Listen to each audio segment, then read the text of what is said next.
Mitchell requested that the Texas Rangers, under the Department of Public Safety, assume lead responsibility of this horrific murder of 19 innocent children and 2 adults. Our goal today is to provide the parents, the community of Uvalde, the public, as much information as we can on where we are on the investigation. We're here to report the facts as we know them now, not to defend what was done or to criticize what was done or the actions taken. I'll begin first and foremost with the timeline as we know it. The second timeline I'll discuss is the 911 timeline. Then we'll talk about the relevant social or digital media footprint of the subject. And we'll also have plenty of time for questions at that point.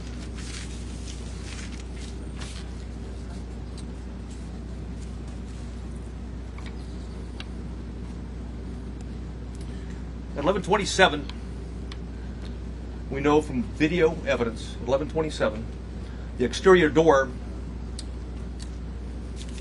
suspected of where we knew the shooter entered, Ramos, was propped open by a teacher.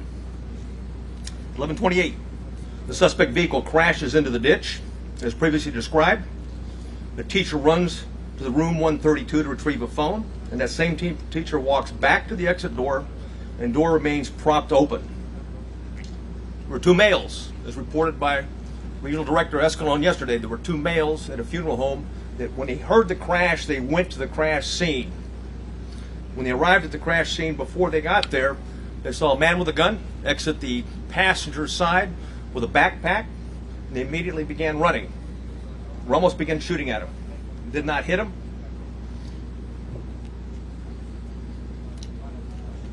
One of the males fell when he was running. Both males returned to the funeral home while they're running. And then again, we see through video, teacher reemerges inside the school in panic and apparently calls 911. 911 call at 11:30. There was a crash, man with a gun. 11:31, the suspect reaches last row of vehicles in the school parking lot. 11:31, the suspect shooting began at the school while patrol vehicles got to the funeral home. I'll point out where it is.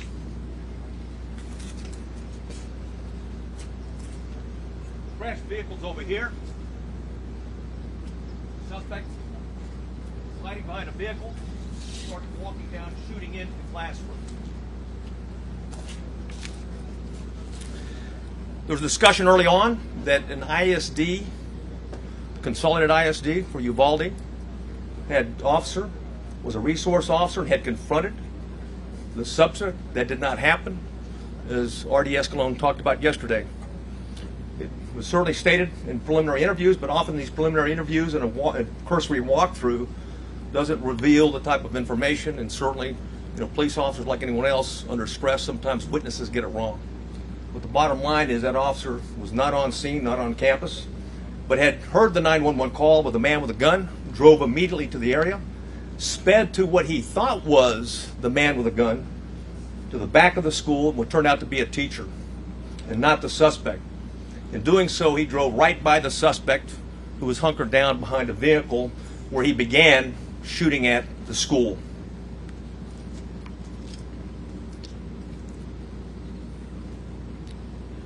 At 11:31, the suspect shooting in between the vehicle is when it began, while patrol vehicle gets to the funeral home. Multiple shots are fired outside the school at 11:31. Patrol car accelerates into the parking lot, drives by the shooter. That's exactly what I was talking about. That was the ISD officer at that time. He passes and then leaves the camera view. There's multiple shots fired at the school at 11:32, at 11:32:27, 11:32:36. At 11:33 is when the suspect entered the school at the door that I'm pointing to now. At 11:33, the suspect begins shooting into room 111 or 112. It's not possible to determine from the video angle that we have at this point in time. We do know this. that he shot more than 100 rounds based on the audio evidence at that time, at least 100 rounds. He entered at 11:33, or 11:33 he started shooting in the classrooms, 111 and 112. At 11:35, 3 police officers entered the same door as the suspect entered. All 3 of those police officers worked for the Uvalde Police Department. They were later followed by another 4 team of Uvalde police officers, 3, and also a county deputy sheriff. So a total of 7 officers were on the scene. The 3 initial police officers that arrived went directly to the door, and 2 received grazing wounds at that time from the suspect while the door was closed.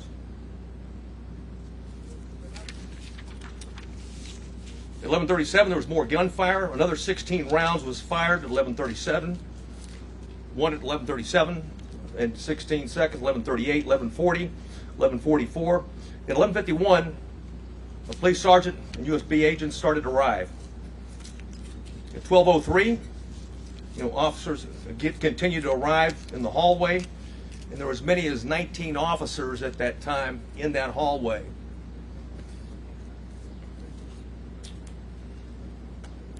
At 12:15, we know that BORTAC members arrived.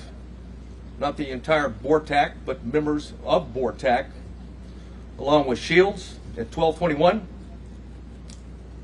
the suspect fired again, was believed to be at the door.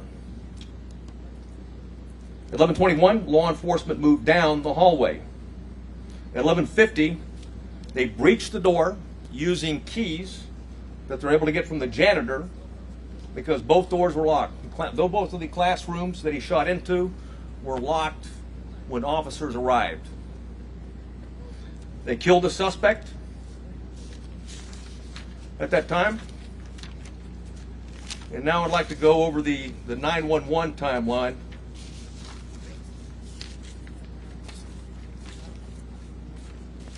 Which I'll warn you is not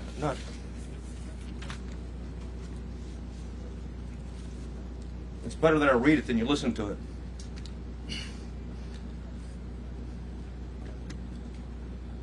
The caller identified, I'll not say her name, but she was in room 112, called 911 at 12:03. The duration of the call was 1 minute and 23 seconds. She identified herself and whispered she's in room 112. At 12:10, she called back in room 12, advised there were multiple dead. 12:13, again she called on the phone. Again at 12:16, she called back and said there was 8 to 9 students alive. At 12:19, a 911 call was made, and another person in room 111 called. I will not say her name. She hung up when another student told her to hang up. At 12:21, you could hear over the 911 call that 3 shots were fired. At 12:36,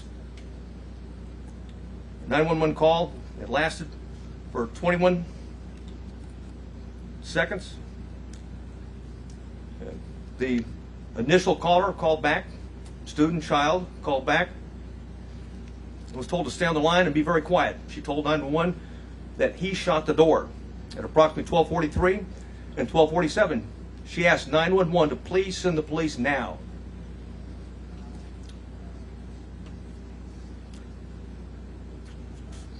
At 12:46, she said that she could hear the police next door. At 12:50, shots are fired. They can be heard over the 911 call. And at 12:51, is very loud and sounds like the officers are moving children out of the room. At that time, the first child that called was outside before the call cuts off.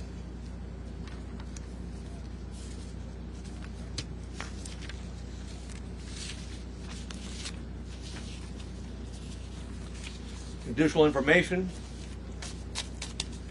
that we have is that there are 58 total magazines at the school related to the crime scene. 11 of those magazines were inside the school.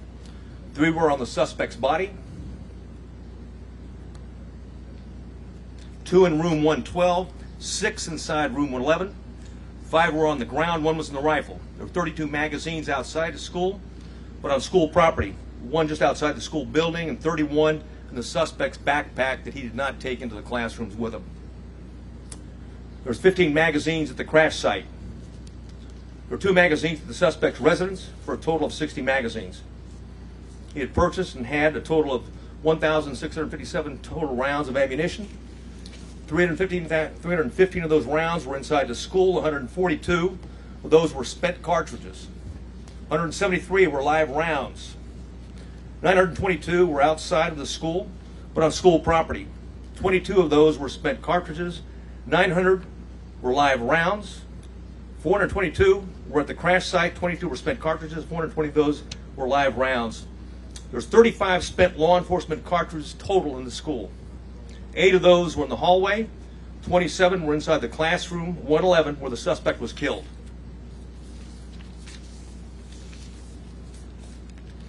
I mentioned that I was going to go over quickly a digital timeline. One of the things we talked about early, and I want to correct something that was said early on in the investigation, is that he posted, on Facebook publicly that he was going to kill that he was going to shoot his grandmother, and secondly after that he he had shot her, and then third that he was going to go shoot up a school. That did not happen. It was actually on a message. It was a Facebook application, messenger application to somebody else that he had a conversation with. We know that through his digital media footprint, and I'll just do it by date time, that Ramos asked his sister to help him buy a gun. She flatly refused. That was in September of 21. I'll avoid some of these and get to he had Instagram, a 4-group chat, and it was discussed that Ramos being a school shooter. That was on February 28th of 2022. On March 1st of 2022, there was an Instagram he had with 4 people. It was a chat. He discussed him buying a gun. On March 3rd, 2022, there was another 4-person chat. Quotations, word on the street is you are buying a gun. Ramos replied, just bought something. RN.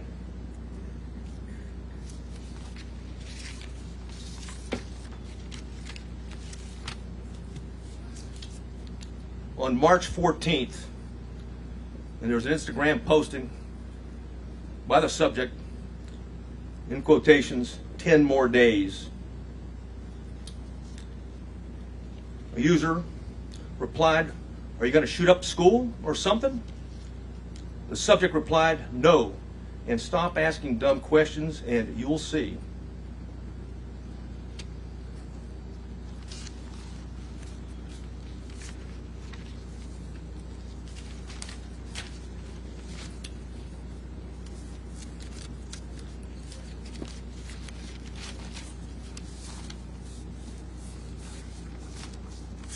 I know you have many questions, and I've agreed to stay as long as we can to answer as many of those questions that we can. If I can't answer it because we don't know definitively right now, I'll simply say that. And it continues to be a preliminary investigation. There's, literally, certainly over hundreds of interviews have been conducted, will continue to be conducted, and there's thousands of leads that are being pursued, not consecutively, but concurrently, and thanks to our federal and local partners. And I do want to mention behind me, we've got the FBI Special Agent in charge. We also have an ATF Special Agent in charge, or ASAC, and of course, who else? What I got behind? Okay, Texas Rangers. If there's any specifics that I haven't covered that I might need their particular support on.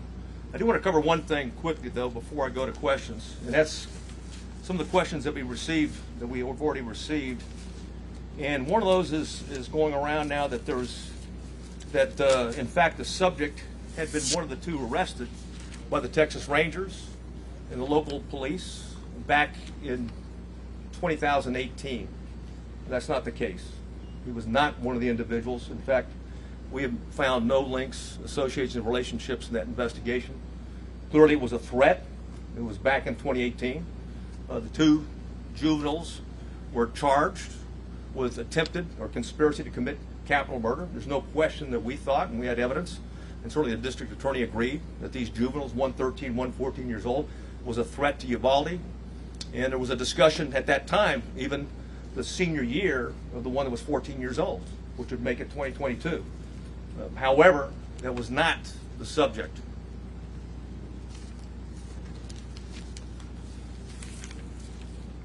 Questions? Huh? Okay. Oh yeah, yeah. Oh, one thing I want to say. One thing I failed to say is that when we're done, we have Tony Pena with us. He's going to translate into Spanish. Okay, what the answers and the questions are afterwards. Yeah.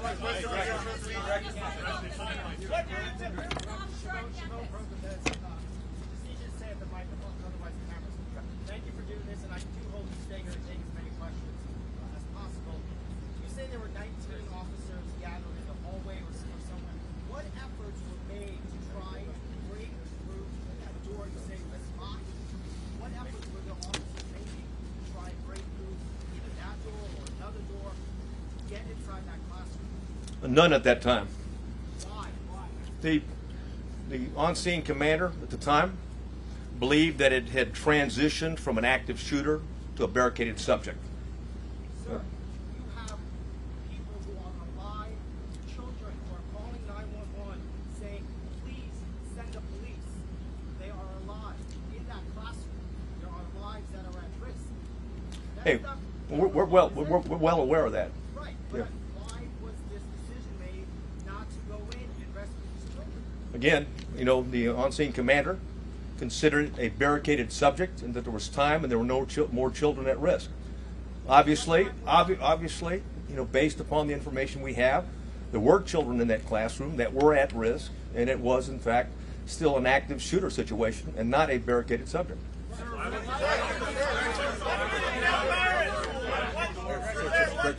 Yeah.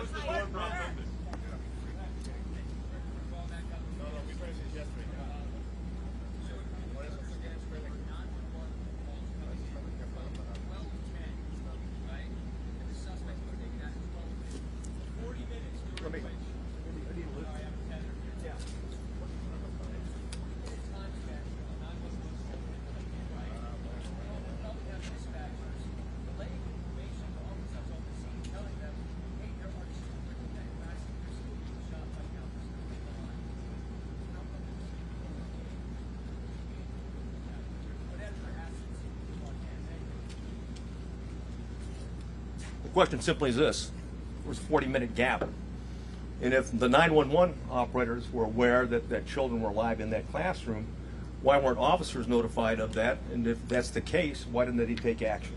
That's the question. And again, I'll go back to the answer for right now, is that it was considered, okay, the decision was made on the scene. I wasn't there, but at the same point in time, a decision was made that this was a barricaded subject situation. There was time to retrieve the keys and wait for a tactical team with the equipment to go ahead and breach the door and take on the subject at that point.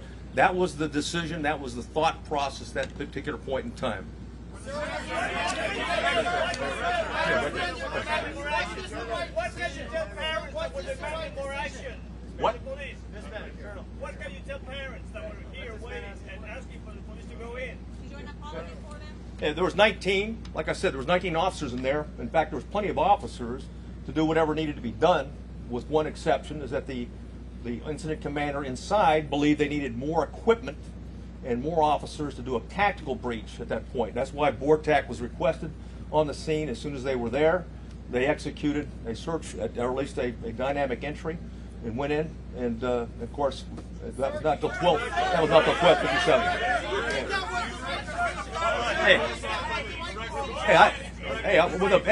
With the benefit of hindsight, stand by, stand by, right? I got it. Okay. Hey, from the benefit of hindsight, where I'm sitting now, of course it was not the right decision. It was the wrong decision. Period. There's no excuse for that. But again, I wasn't there, but I'm just telling you, from what we know, we believe there should have been an entry at that as soon as you can. Hey, when there's an active shooter, the rules change. It's no longer, okay, It's no longer a barricaded subject. You don't have time. You don't worry about outer perimeters. And by the way, Texas embraces active shooter training, active shooter certification, and that doctrine requires officers. We don't care what agency you're from. You don't have to have a leader on the scene. Every officer lines up, stacks up, goes and finds where those rounds are being fired at, and keeps shooting until the subject is dead. Period. Francisco Villalobos from Televisa News, Mexico, sir. Obviously, countries south of the border, it's very difficult to understand how the most powerful nation in the world, their citizens have access to so high-end weapons, and this keeps happening over and over and over again, and now again with children. I don't mean to one day night quarterback with you guys are the experts, not people. Just have two questions, please. How can you keep this from happening again in the communities of Texas? And second, how did a 18-year-old kid that works at a Wendy's winning the minimum wage can buy a $5,000 weapon? Well, answer the last. He used a debit card first, but to your point, it's very expensive, and a debit card is not a credit card. It means he had money in the bank. So why and how is being looked at right now. And I'll tell you this, thousands of more leads are being looked at right now because we haven't answered all the questions. We haven't gotten into the why. Okay, we know the individual was also into cyber gaming in that regard, and group gaming in that regard. So we've got a lot of questions are out there, and we're seeking answers. But we've got an obligation. We'll continue to update you when we find something out. Hey, yes.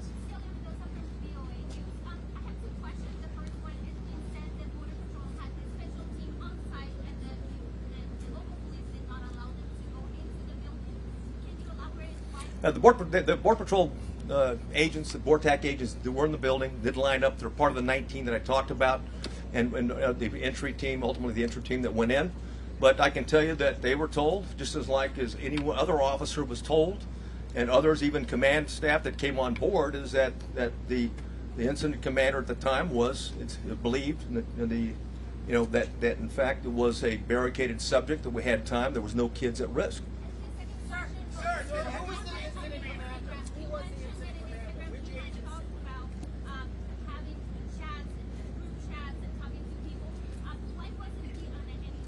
I wished he was. Because then there's no question. And I'll say this right now, and every time we have one of these, and there's copycats, okay? And we need the public, just like we did back in 2018, there was a public, okay, that came forward that we got 2 people that are about to shoot up a school or planted to shoot a school. It's imperative on the public, when you get something, just because the guy sounds like he's a nut, he may be a nut. But just because it sounds like, possible to do, he may be intended to do, as I've read the timeline based upon the chats that he had. So we need everyone, when we have a threat to life like that, to take it seriously and report it, because ultimately this is tragic. What do you tell the parents of 19 kids, or the families of two teachers? Yeah. Hey. Yes, sir. Yes, sir.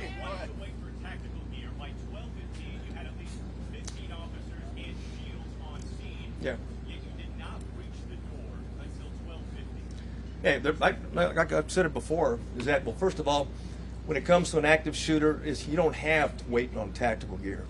Plain and simple, you've got an obligation. What I know now, okay, absolutely, it was an active shooter, because you can transition. Keep in mind, in the doctrine, okay, of active shooters, you can transition from an active shooter situation to a barricaded subject, or a barricaded with hostage subject, but if shooting continues, and you have any reason to believe that there's individuals alive in there, you've got an obligation to move back to an active shooter posture, and that means everybody at the door. Are you saying those children were no longer at risk when he barricaded himself? There were children alive in class of 112, 8 to 9 children. Is that team, or are those children still alive? And why was the school resource officer off campus? And did Uvalde SWAT respond to the scene? Well, Uvalde has a part-time SWAT team, number one. The ISD's got, they've limited officers. I think, what is it? Well, they got 6? They got 6, yeah. The Consolidated Independent School District has 6 officers, and they didn't have one posted at that location. And someone said, hey, what do you tell the parents? I mean, bottom line is that, or someone talked about and said, when there's kids in the room, why wasn't there an entry? Because it was believed, like I said at the time, that the subject was stationary, barricaded, there was no risk to other children. Again, on retrospect, from where I'm sitting right now, clearly there was kids in the room. Clearly, okay, they're at risk. And oh, by the way, even when you go back to shooting, there may be kids that are injured. Okay, they may have been shot but injured, and it's important for life-saving purposes to immediately get there and render aid. Man in the blue. Where was the resource officer? Why was he not on campus? He was not on campus. Why? Well, again, we'll have all those answers down the road. Okay. Sir, did those children survive? Lady in the purple. Hi, this is Univision Network, and thank you for doing this. Most of the community is Hispanic. Yes. A bunch of them are undocumented. And to them, we would need the world to apologize to all those parents who were outside screaming, trying to get in. It was obvious that it was not under control. Their help could have been great. Some parents were able to get their children out of the school, not as a police officer, not as somebody that belongs to the government, but as a parent, as a human being. What do you say to those parents who are about to bury their children?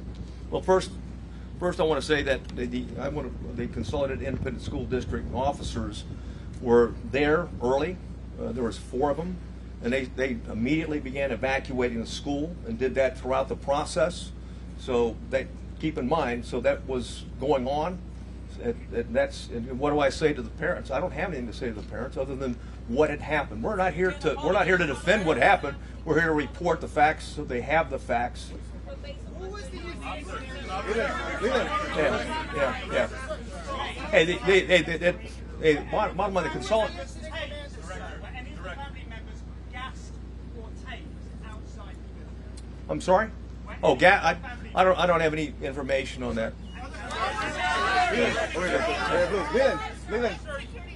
Oh, one second though. However, we did review what DPS officers arrived on the scene, what they did, and looked at those instances. You know the parents of the children who died are watching right now, and they're Yes. hearing you say that not everything that could possibly have been done as humanly fast as it could be done was done. Are they owed an apology from somebody, be it the incident commander and the police department here? If I thought it would help, I'd apologize. Okay. But let me say this. Hey, let me say this. When you go back to the timeline, again, I want to go back and I'm not defending anything, but you go back to the timeline. There was a barrage. Hundreds of rounds were pumped in 4 minutes. Okay, into those 2 classrooms. Then anything else, any firing afterwards was sporadic, and it was at the door. So the belief is that there may not be anybody living anymore, and that the subject is now trying to keep law enforcement at bay or entice them to come in to suicide by contact. I understand that. I've reported that. Yeah.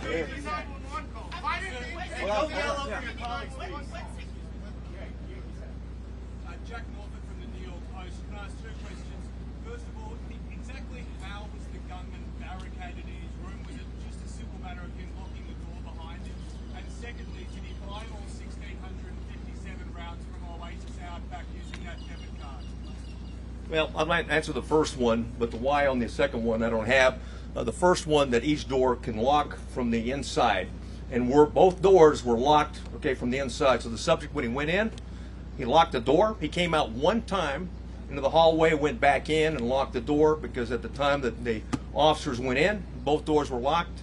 They got a key from the janitor and used it. So the first call came in inside the classroom at 12:03, and you breached it at 12:51. How many students died in those 48 minutes? I don't have that answer. We're looking at it right now. Hold on. Yeah. Go ahead. Questions. Ron is from CNN. Yes. One, why wasn't this whole place on lockdown? And 2, while this may be the most unpopular question here today, what is on your heart? How are you doing? You're shaking every time you're here.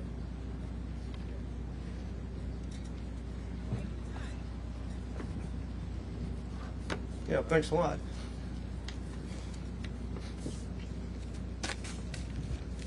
You know, forget how I'm doing. What about the parents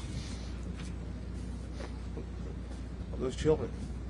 You know, forget about me. What about me or officers and stuff like that? We take an oath to uphold the law and protect people. I mean, anytime something tragic like that, we want to know why it happened and if we can do better next time, as a bottom line. And call it like it is. It is tragic. Quite frankly, I mean, there shouldn't be anybody. You know, ideally, we've been able to identify this guy as a suspect and address it before he even thought about attacking, you know, on the 24th. What? Green. Go ahead. Over here. There's a lot of ammunition, a lot of rounds. Are there other people that you're looking at to arrest? That made it. And we're looking at other people. Absolutely. Anybody who's been in contact, we're looking at anything. And links to associations, you know, people that may have known something, and will continue, and may have been involved in some chat room gaming along with them. So there's nobody that we're not going to talk to and look at. And it's certain, I can assure you that the district attorney is very proactive and very concerned about this, and that if any evidence that we bring to her that someone was an accomplice or an enabler or didn't do what they should have done, if it's in violation of the law and it meets the probable cause standards, I have no doubt that she'll take care of business just like she did back in 2018 when we had 2 juveniles plot a capital murder at the school. You had 911 calls at 12:10, 12:13, Yes. 12:16. The shooter wasn't killed until 12:50. Did any of those 911 callers survive? Yes. You know, I can't tell you that with certainty, but more than one survived. How many children got pulled Yeah, hey, I'm sorry, what? Could you give us an update on the number of officers injured, the condition, where they are now, and also were there any windows in the classroom that the officers in? Yes, the windows I'll go backwards, right over here. I'll move over here. Subject shot into these windows right here as he's approaching the door. Right? So the children were vulnerable all the time going through. We don't have any recording of any of the children maybe injured but not dead when he shot in this particular area. Right? As to the answer in terms of someone could have shot opposite in that regard, you know, I don't have the answer to that, quite frankly. Right? We're looking at a number of different things in terms of ballistics and things like that. What you can do, keep in mind, when you've got children, okay, in here. Come back to the mic. We've got children in here. Bring the map closer to the mic. Oh, excuse me, yeah. Bring the map closer to the mic. Okay. Be able to. Right. And we're looking at this from a tactical standpoint and everything in terms of looking backwards, okay? And certainly one of the things is, what was the access at 111 and 112 in that regard? And also, you know, there's other access points as well. Right there. Hold on. Let me say one thing. One thing I didn't point out, okay, is that when we've got him going into these rooms, right here's a Jack and Jill restroom between. So not unlike Santa Fe, the classrooms are separated, but they're really connected. So you can move back and forth between those 2 classrooms. Would you please give us an answer? In the green. Yes, sir. Was the incident commander receiving the information coming via the 911 calls? And if so, why not? And if so, speak to the level of investigation that you're putting into that very question. Yeah, well, that question will be answered, but I don't have I'm not going to share the information we have right now, because I don't have the detailed interview right now. Go ahead, sir. Right there. Yeah. So it was a barricade situation. Did any police officers go in and get their own kids while the parents were outside? Not that I'm aware of, no. Right there. Go ahead. Yes, please. How many children called 911, and you know for a fact if any of those children died? I know for 2, for certain did, and those 2 did not die. And why was that propped open door still propped open even after the incident was occurring with shots being fired at the funeral home? Bottom line is, like we reported what happened, is that back door was propped open. It wasn't supposed to be propped open. It was supposed to be locked. And certainly the teacher that went back for her cell phone, they propped it open again. So that was an access point that the subject used. Go ahead, Blue. Go ahead. Hold on. You have said in hindsight mistakes were made. A Democratic congressman is now calling for the FBI to investigate the response here. Yeah. It is going to be held accountable. Well, first of all, we welcome the FBI. There's a reason why there's the FBI special agent in charge behind me right now. They play a vital role. And again, this is about finding facts and reporting facts as quick as we can. It's not about trying to defend, or it's not about trying to assess or even be hypercritical. It's about the facts and sharing whatever we learn on the facts as quick as we can and be as transparent as we can. You know, okay, the media, but more importantly, the parents and the public and the citizens of Uvalde and Texas. Go ahead, Blue. Go ahead. Hold on. Sir, hold on. Sir, who was the incident commander, and has that The chief of police of the Consolidated Independent School District is the incident commander. and has that person It's his school. He's the chief of police. Okay. has he been suspended? Hey, I'm not going to discuss disciplinary. There's an ongoing criminal investigation. There's ongoing criminal investigation. Again, I'm not going to get into that. Matt, go ahead. Yeah, man. Who's responsible for making that decision not to breach the classroom? CBP was here as well. The chief of police of Consolidated Independent School District. He was convinced, and again, I'm going to go back and say, he was convinced at the time that there was no more threat to the children, and that the subject was barricaded, and that they had time to organize with the proper equipment to go in. The subject already had hit, 3 officers, and hit 2 officers, and I didn't answer the final question. A third, a Border Patrol agent, was grazed as well, but no police officer was seriously injured. During that time, were the officers hearing shots fired inside that classroom during that time that you discussed? Yes, they did. He shot, and I went through the timeline before where he continued to shoot periodically, sporadically. So while they're waiting outside for the proper equipment, they're still The last, I think I already gave you the timeline. I'm sure I went through it, but the last time that the shot right before the entry, okay, was he shot at 12:21. So. At the officers or at the children? Well, no, not at the children. Well, I'll tell you what, we don't know yet. We believe it was at the door, is what he fired at. Go ahead, right there. Yes. Hold on. What kind of equipment did law enforcement have in each specific moment of the response? Hey, well, we know that beginning when the BORTAC agents arrived, they had 3 ballistic shields. The last question. Yeah, what? Last question. Right here, the booster, right here. Go ahead. Hold on. The San Antonio fire chief said one of the kids died in the hospital. How many kids could have been saved had they been breached earlier? I don't know.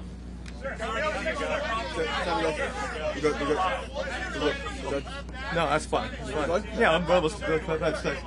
let's answer the question. What do you think you should have on that you believe in? Well, I've already said that.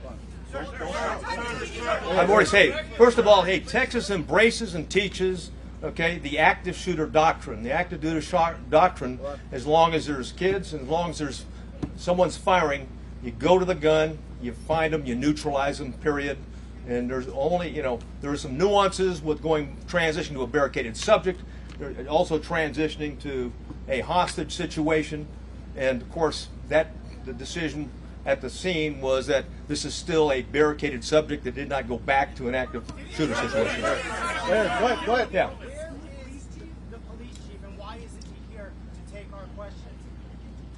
Well, because I'm here to address the latest timeline and facts that we know. You're certainly welcome to reach out to them. I'd like to ask the Yeah. FBI a question. I defer to. Do you want to get a question? Hey, hold on. All right, then they'll see it. How many children were pulled out? Hold on, sir. Hold on. Sir, you've now been on the scene for several days. Two things. What exactly is your role in this investigation? And hearing all this, and given that the FBI goes through lengthy efforts to study active shooter situations like this, do you think this is something that requires an independent investigation by whether a federal agency or by you guys or someone else? Thank you for the question. So my name is Oliver Rich. I'm the special agent in charge of the San Antonio division. First, I want to say I understand there are a lot of questions and there's a lot of frustration in the public, and our heart goes out to the families and the victims in this tragedy. I will say our role here remains the same. We are here to assist in this investigation, to provide the support to the community to the best of our ability. We've had 200 people here for over 4 days. We have people working all across the country to support this community and to support this investigation. We are continuing in that vein. We have victim specialists here working with people in the community, and we will continue to do that. If the facts bear out that there is a federal nexus, then the FBI will conduct an appropriate investigation at that time. But for now, we continue in this to support the Texas Rangers. Is that something you guys would investigate? Okay, sir, are you going to ask for a How many more questions? 2 more questions? Sorry, 2 more questions. Guys, careful. Okay. Yes. Uvalde Police Department, Chief David on Morales, Uvalde Police Department posted in February 2020 that they familiarized themselves with the school and they did the training to do just what they were supposed to do. How come they were not in lead, or their commanding officer was not in lead when they were familiarized with this training, and they should have done what they were posting on Facebook they were doing? Who dropped the ball? Yeah, I don't have the answer to that question. Wait, last question. Right in the question. Right in the question. Yeah. What? President Biden will be here on Sunday. Your thoughts on that? Do you have a message to the president? Yeah, welcome here. Welcome to Texas. And this community has been hit hard. And I think it's noble that the president's going to be here to recognize the pain and suffering that this community is going through. And I think that's what leadership is. That's why Governor Abbott's here. That's why Lieutenant Governor, leaders go to where the problem is. And right now, the problem is in Uvalde, Texas. Okay.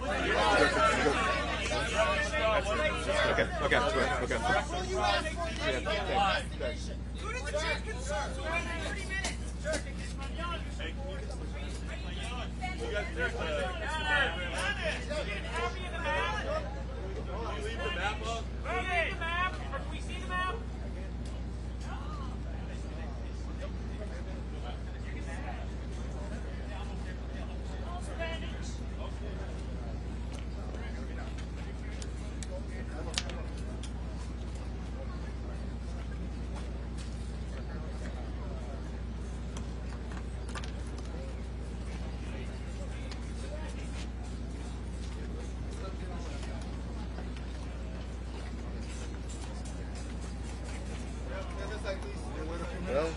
So in 2020, they took the training, right?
in response, I think the I thought you had already responded. director was on the officer's decision to not breach the classroom door.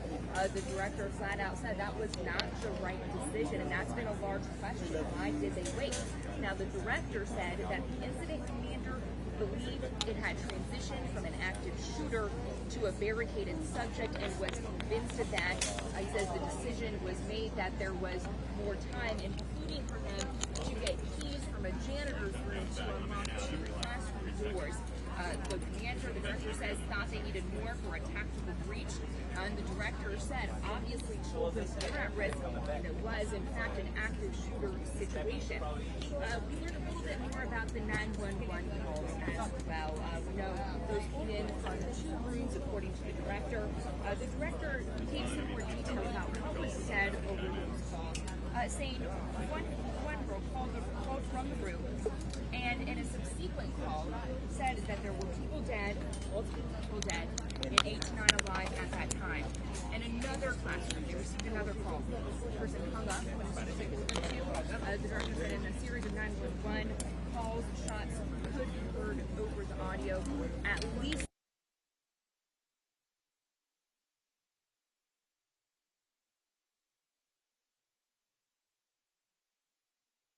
To the podium in Spanish. He says a teacher crossed over the door, and that was a question investigators Okay. This one's already on. I don't want to.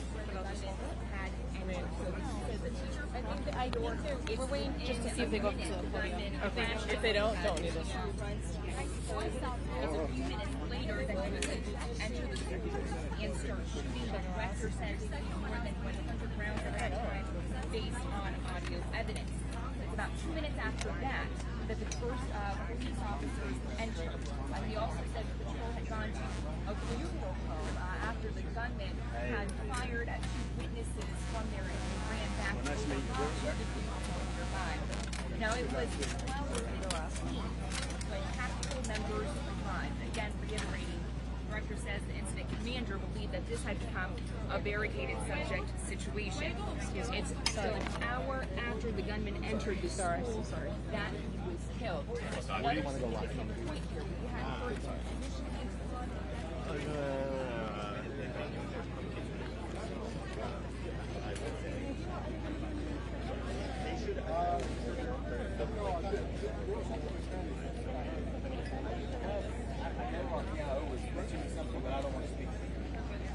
Put my mic back or take it away?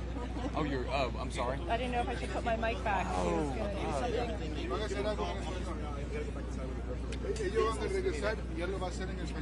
Oh, I don't speak Spanish, but for a client. He is coming back? Yes, he's got to go back. Coming back. He'll be back there. Okay, so I should leave our mic back out here, right? He's going to come up to the podium? Thank you. We're going to come back and do it. Thank you. We're going to do interviews one-on-one. If you one-on-one. Yeah, Thank one-on-one. you. Thank you. Whose mics are these? Questions and answers one-on-one? Whose mics are these? Whose mics? Whose mics? We're going to do whose mics? Okay. Can we leave our mic here? We'll let you know. We're not doing it from the podium. We're going to do one-on-one interviews. Oh, we're not doing going it from over the to the podium. people. Yes. Coming up to people. Whose Okay, mics that's not are mine. these? Thank you. So is the Spanish going to be one-on-one? We've been talking about potential questions. We're not doing a press conference regarding the 1-year-old gunman prior to this crime. Suspect said, We're learning a little stop bit asking more dumb about some questions warnings that and may not have risen to the level of law enforcement's notice, but certainly exist. They're not doing it at the podium, but coming around and doing one-on-one conversations. Over 100 of these interviews conducted, they say thousands of people still